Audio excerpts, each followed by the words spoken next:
Disorganized attachment means that there's a very anxious side of you. So that means like, please don't leave me. I'm going to do whatever I can to make this work. I crave connection. I crave love. And then on the other side is leave me alone. I don't want to have anything to do with you. I can pretend that you were never born.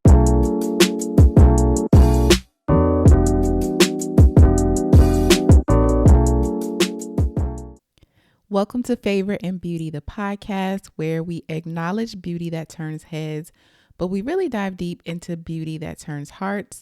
And I am your host, Jenaé. Very excited to be here. It's episode 10. That is a big deal. I think I talked about it before, but it's a big deal in terms of podcasting because a lot of people don't make it to the 10th episode. And we are here. So I'm just so grateful for you all listening or watching. And it really is a testament to the growth and the healing that I have experienced over the past couple years or so. If you know, you know. So welcome to episode 10. So let's get into it. As a recap of last week's episode, I had my very first guest. So shout out to Kylie for being my first guest and talking about negative thoughts. So we shared some experiences about how negative thoughts have impacted our lives. And then we also shared some ways that we have taken those thoughts captive and reversed them basically and turn those negative thoughts into positive ones. And so if you haven't listened to the episode, I encourage you to do so. It was a good one. And I'll also add, if you're interested in being a guest, you can send me a email at favorinbeautypod@gmail.com. I would love to have you on the show so you could share your story. Or if you know me personally, just send me a text or call me. You know what it is. So with that, we'll get into the first segment, which is called Beauty is Their Name. So in this segment, we acknowledge or celebrate someone who is showing up beautifully in the world. And in this week, I want to talk about, her name is Isabel Wilkerson. So on a few days ago, I live in Richmond, Virginia. And so there's something called the Richmond Forum, and she came to speak. So shout out to Dr. D for the ticket. But Isabel Wilkerson came to speak at the Richmond Forum, and Isabel Wilkerson is the first African-American woman to earn a a Pulitzer Prize, in journalism for her work, The Warmth of Other Suns. And just the way that she engaged the audience, her storytelling, she was so funny. And I was just so impressed by her. Of course, I had heard of the book before, but I had never heard her speak before. So The Warmth of Other Suns is about the Great Migration, which is a huge part of of history period. And so her being able to tell those stories in the way that she did and inform the world about the Great Migration absolutely should be celebrated. But another thing that I really appreciated about her speech or her talk at the Richmond Forum was she talked about how special and how brave and how daring these individuals who decided to migrate from the South to the North, how brave and daring and willing to sacrifice that they had to sacrifice a lot to leave their homes to go to the North. And she said that a lot of these people, most of these people were in pursuit of freedom, and it didn't matter, what they had to sacrifice. They had a goal in mind. And when I thought about that, obviously thankful for the people who made that sacrifice, because of the Great Migration, the world has been impacted by that movement. But she emphasized their journey to freedom. And I took that very personally because I'm very committed to freedom. And when I say freedom, I mean mental freedom and spiritual freedom. Like, I want to be healed, and I don't want to be bound by the things that have happened to me. I don't want to be bound by the things that happened to my parents and their parents. And so sometimes it feels like a sacrifice that, you have to do the work, and you have to set boundaries, and you have to show up for yourself, or you have to be selfish, or you have to sacrifice money to go to therapy, or you have to sacrifice time, or you have to go through painful moments in order to heal. So I really loved how she kind of gave that example. And then, I was able to apply it to what I've been going through. And yeah, shout out to Isabel Wilkerson. I don't know why I keep stuttering when I say her last name. Her name is Isabel Wilkerson. I just did it again. That's so weird. Anyway, shout out to her. All right, so let's get into the topic segment, which is called The Chair. So when you go to the beauty salon, if you go to the barbershop, if you go to the nail salon, when you get in the chair, you know it's about to go down. You know that you're going to get whatever service you went to that location for, and you're going to look good, you're going to feel good. And that's what I hope, the feel good part. That's what I hope you experience once you leave the chair. And absolutely, I hope that you're more informed. So this week, I want to talk about attachment styles. And I was introduced to attachment styles years ago, maybe like 4 years ago. But I was introduced to it through the internet, just doing kind of general research and, being naive and not really knowing what I was looking for or what I was reading. I assumed that I had a attachment style that was not accurate. But although the attachment style that I thought I had was not accurate, I recognized that attachment style has a lot to do. Well, attachment styles are responsible with how you connect with others in relationships. And it doesn't matter what type of relationship that it is, but attachment styles are very important to consider and to know about, especially if you are interested in connecting with people in a more authentic way, in a more trusting way, and in a way that benefits both people.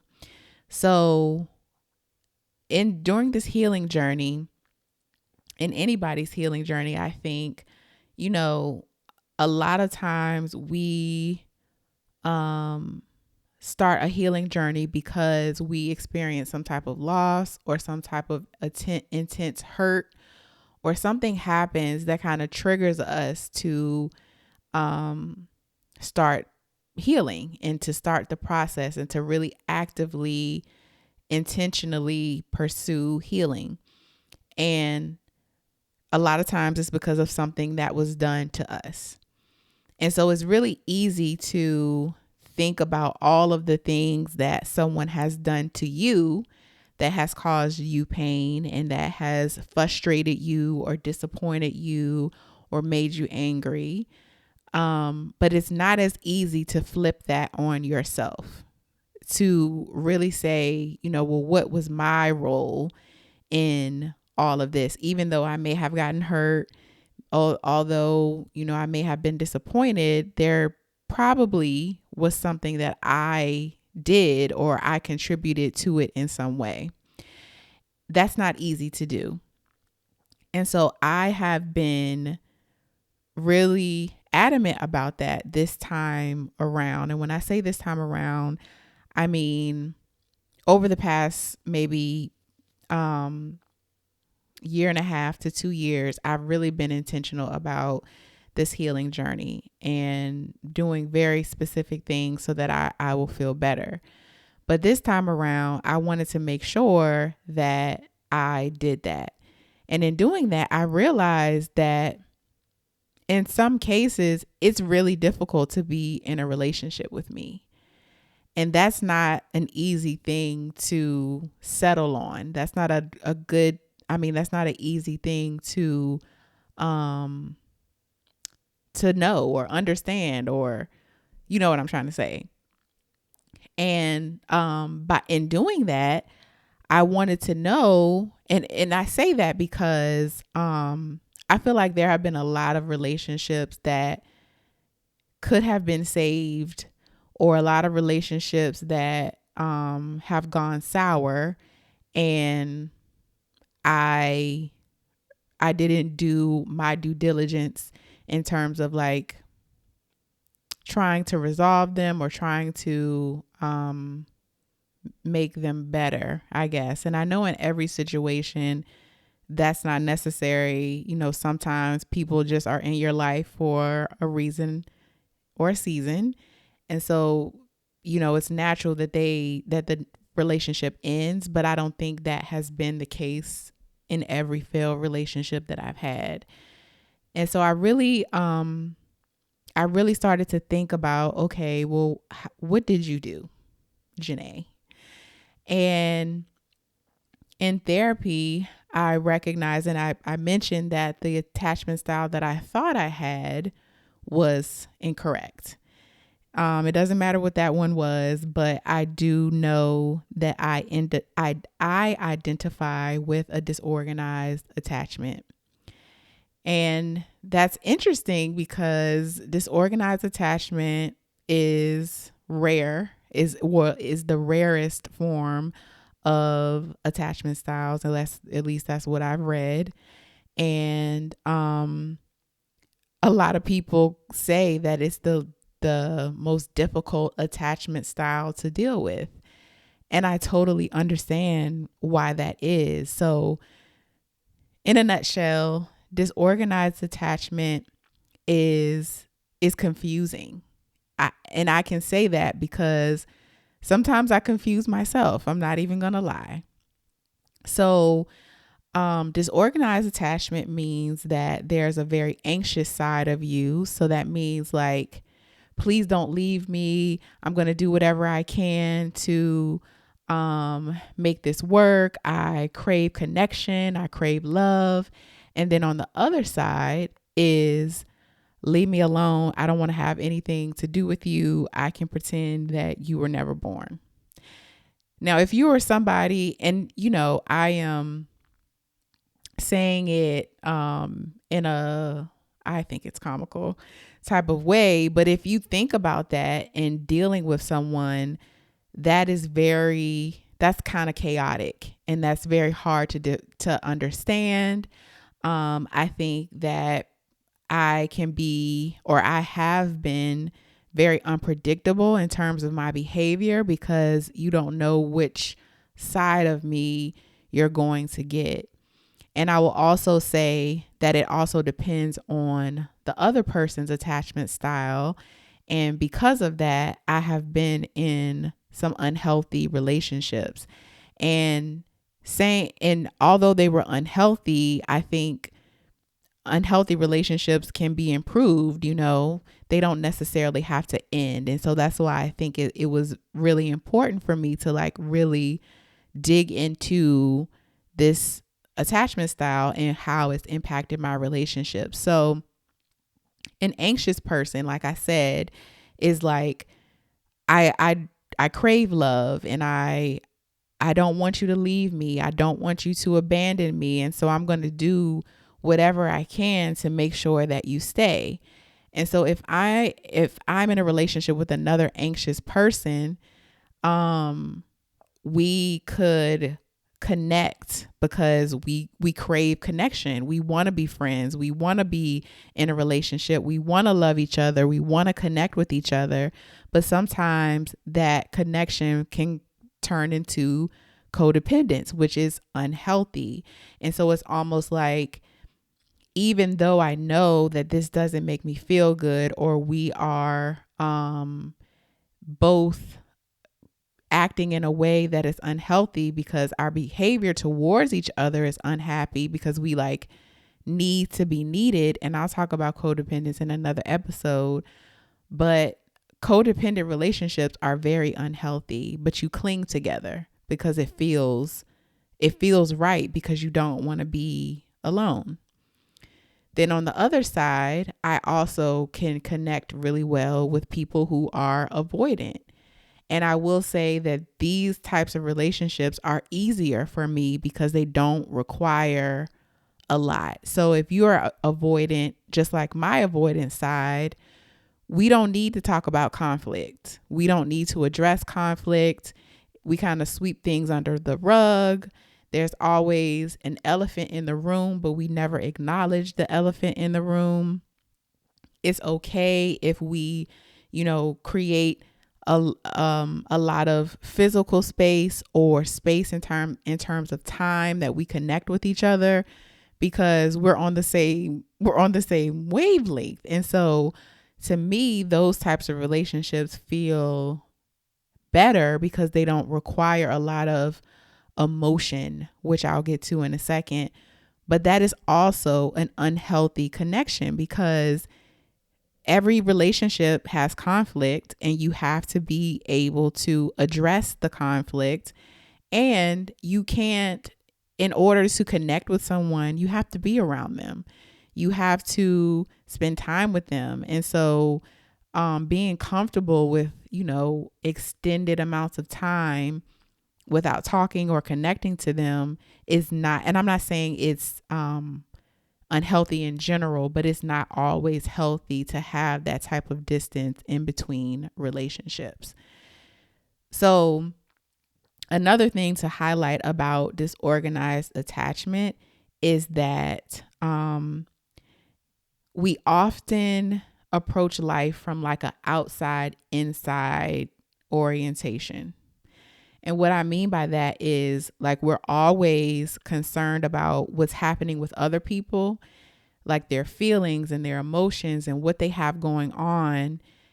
And we look at ourselves second. So we're always on the outside kind of processing and thinking about what's going on. And then that sometimes causes us to sacrifice what we want and what we need. Obviously that can be draining for someone. So I am an empath, and I think that is a beautiful quality to have. So to be able to put yourself in somebody else's shoes and to be able to connect with them in that way. But I am also empathetic to a fault at times. And what I mean by that is when someone that I love is having a hard time, sometimes it's difficult for me to separate their feelings from my feelings.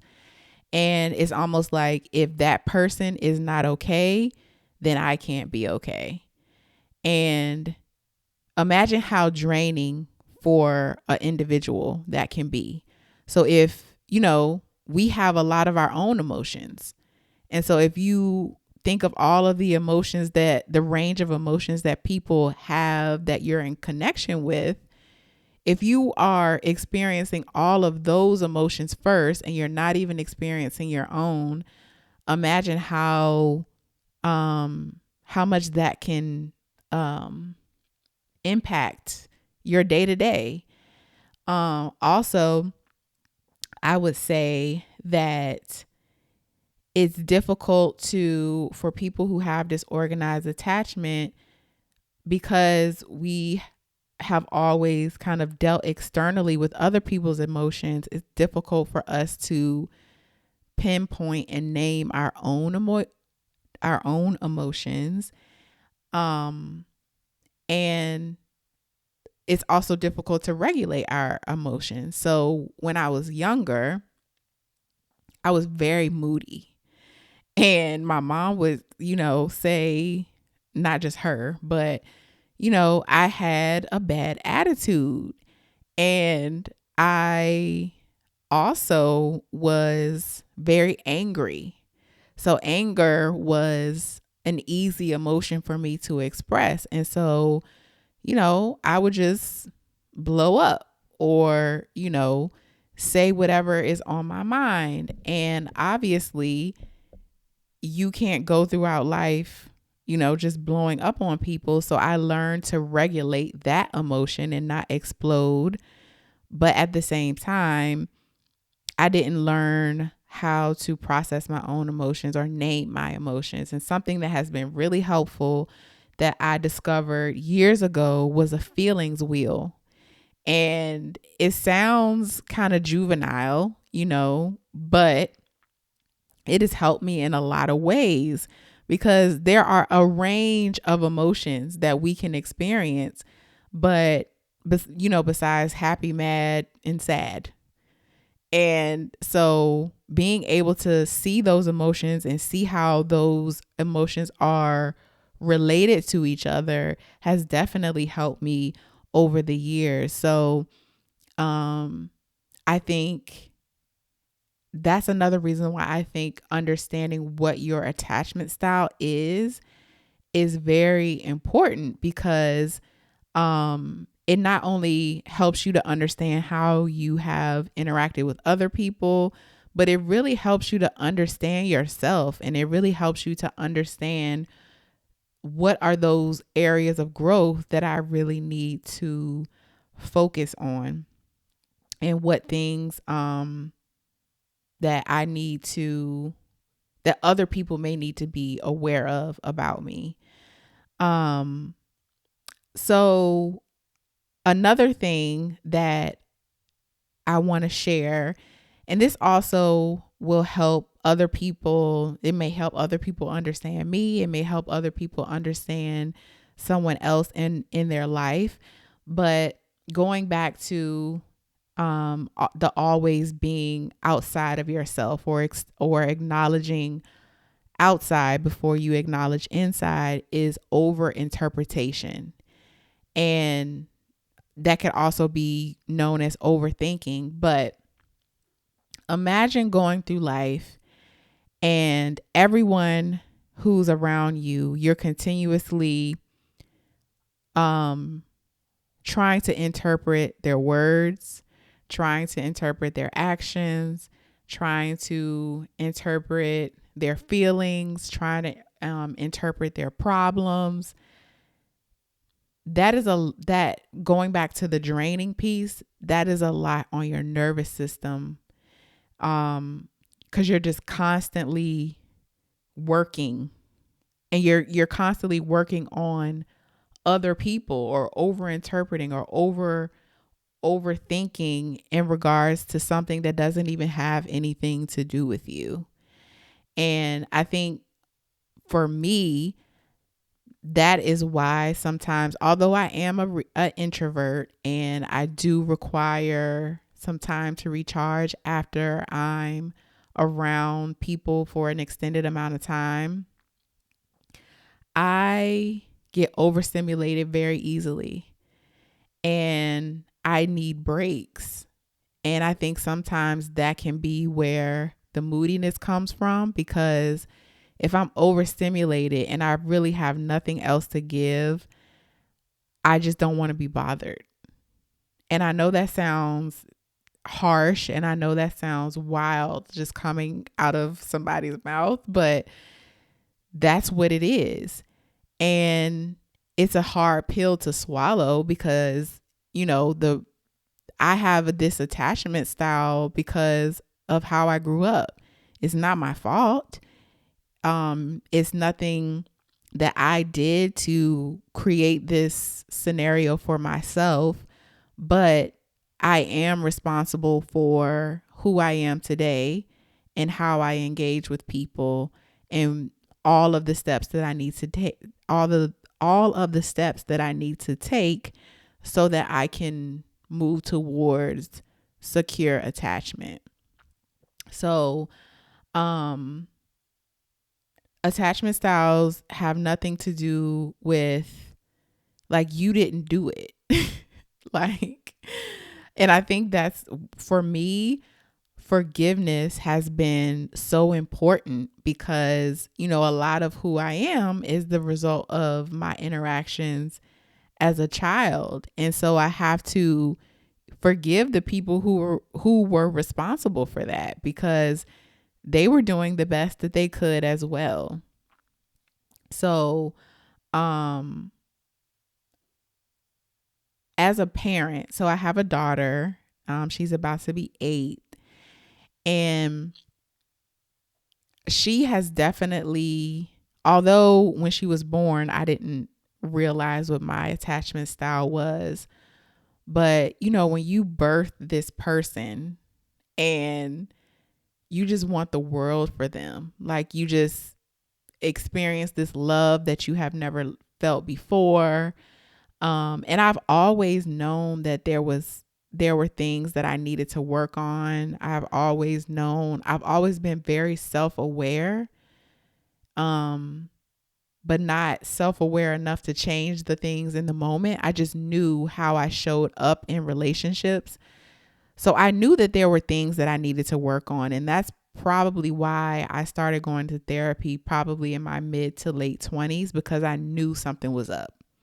But anyway, going back to the parenting piece, because I knew that there were things that I needed to work through, I was very aware of how I engage with my daughter. Sometimes to a fault.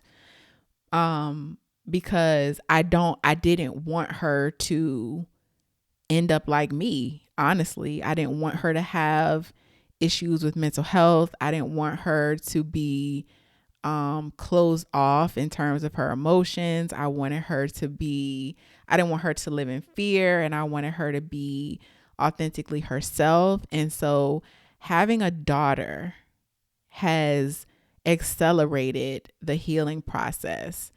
Not saying that it takes you to have a child to start your healing process, but I'm just talking about obviously my personal experience. But I just want to do better for her because I want her life to be better than mine. And I know all of the things that I have had to go through that I really believe could have been avoided. And so I want them to be avoided in her life.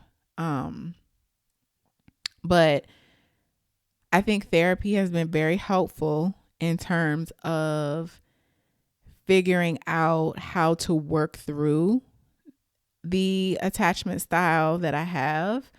Because in my sessions, we talk about, we talk about me, but a lot of what we talk about is how I engage with other people, because that is a point of contention for me, because I really do, again, going back to disorganized attachment, like you really do crave connection. You really do crave love, but there's a piece of you that feels like love is going to hurt, so you push it away. And so because I do crave connection and I do crave, being in relationship with people, is something that I am committed to working on. And it definitely has gotten a lot better. But the conflict piece is something that I'm still trying to work on. Like how to address conflict, when to address conflict, when to know that the conflict is just not going to be resolved and you have to move on. That's a lot to process and a lot to figure out. But again, I'm committed to it. And I will say, something that I forgot to mention was because people with disorganized attachment, it always feels like rejection is imminent. So you're trying to avoid it in some way. Sometimes you end up, it's like a self-fulfilling, is it called a self-fulfilling prophecy? Yes, I think that's what it's called. But basically, because you feel like you're going to get rejected,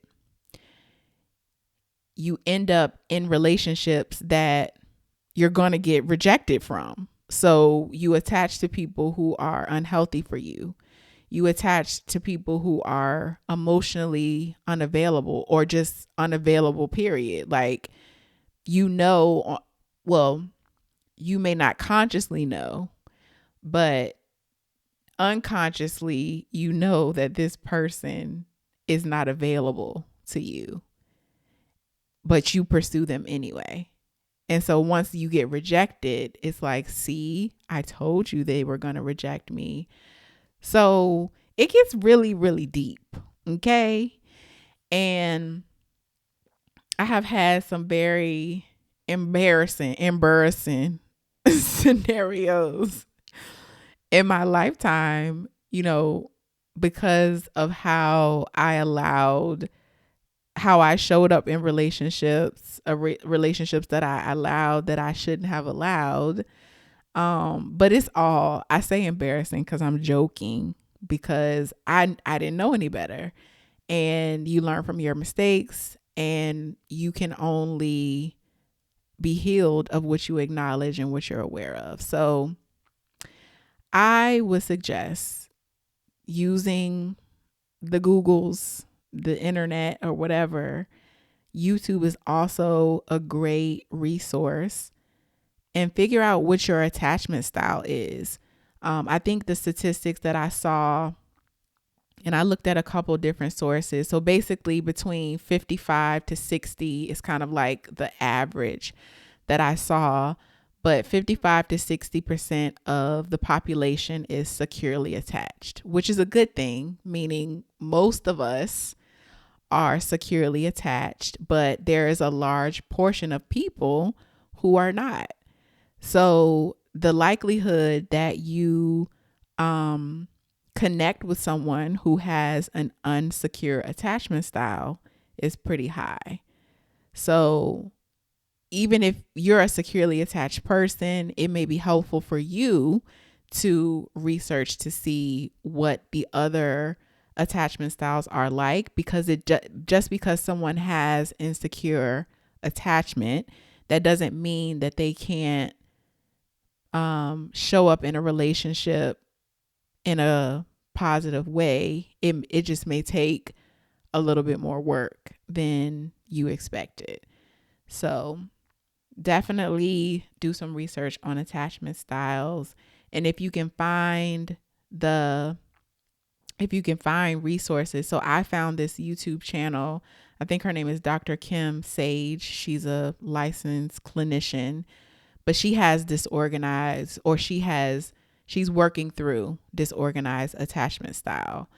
And that's been really helpful to me, because she's an expert, but she's also experienced it for herself. So she can talk through situations from her own personal viewpoint.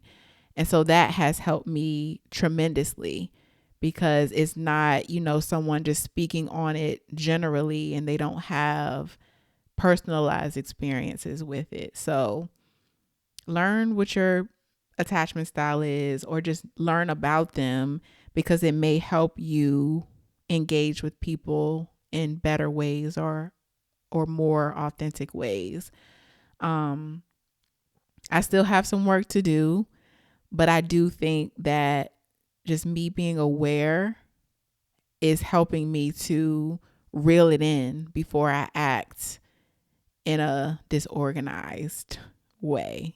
So yeah, just wanted to share that with you all. I hope it was helpful.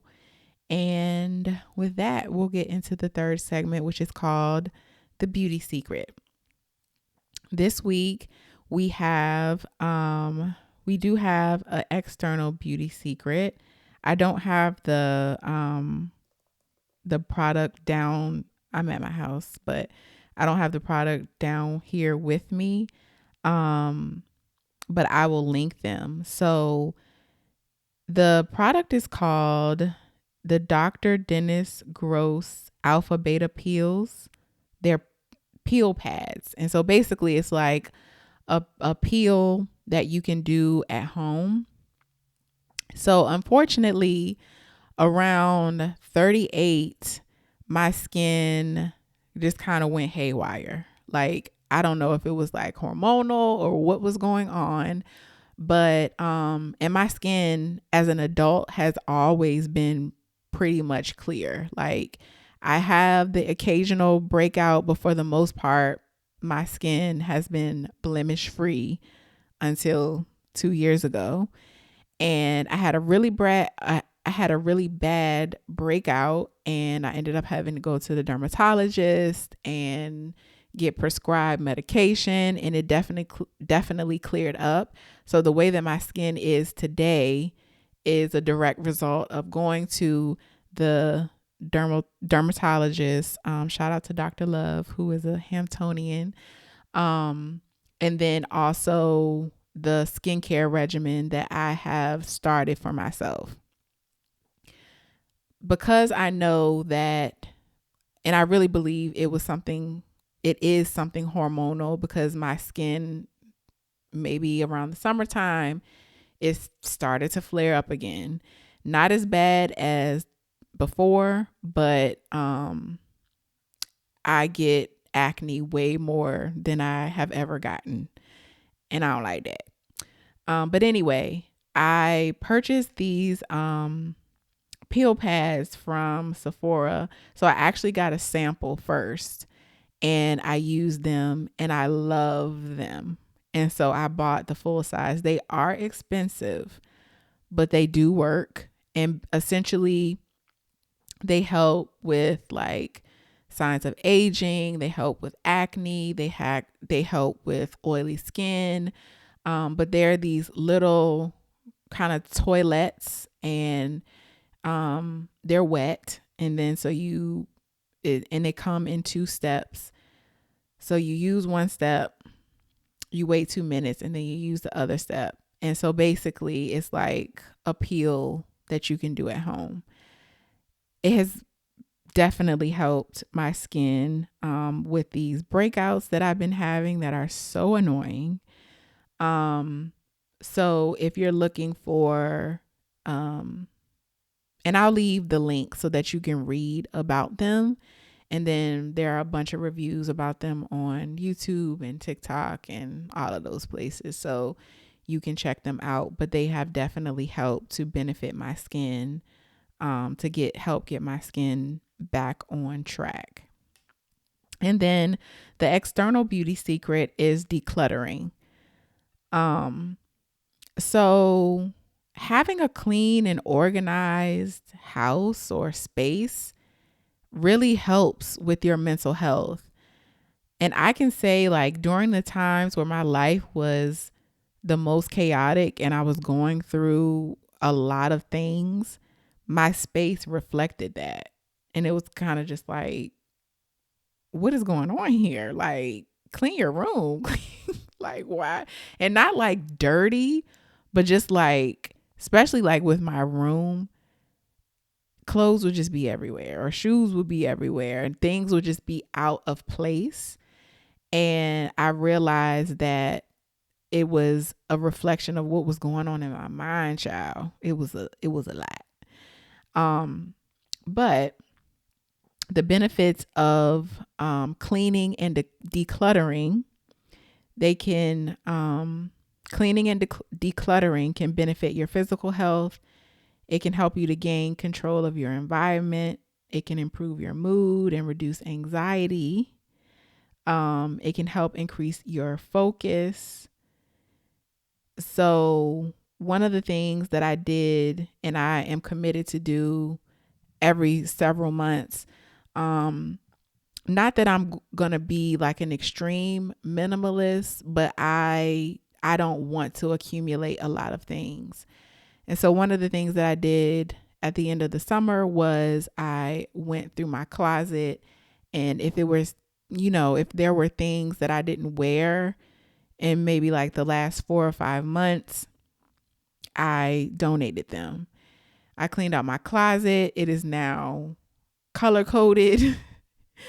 And I don't have a lot of stuff, and I am very excited about that. Like, it just, when I go in there, it helps me figure out quicker, like what I'm going to wear and what I have. It's not a million options.